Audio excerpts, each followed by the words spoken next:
Hey everyone, in this video we're going to show you how to apply for a Barclays Bank credit card online.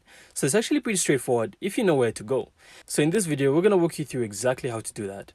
So first off, Barclays has a bunch of different credit card options, from balance transfer cards to reward and travel cards. So before you even apply, it's worth checking which one actually fits your needs.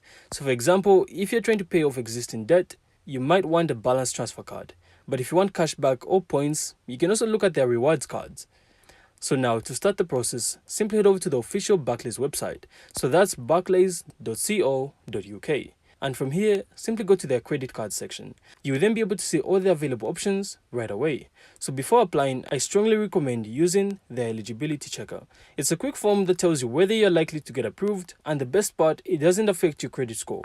And once you find the card you want, you can then click apply, and you then have to fill in some details like your name, date of birth, address, history of the past few years, and your income and employment information. So Barclays uses this information to check your credit card and make sure you can handle the card responsibly.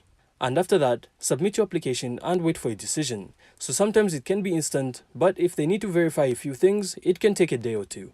And if you're approved, your new card will then be mailed directly to you, and you can get set up instructions for online banking or the Barclays app.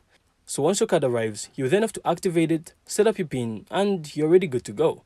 So just remember, make at least your minimum payment on time each month, and try to keep your spending under control to avoid interest or hitting your credit score. So I really hope you found this insightful, and if you did, make sure to leave a like and of course subscribe. Then we'll see you on the next one.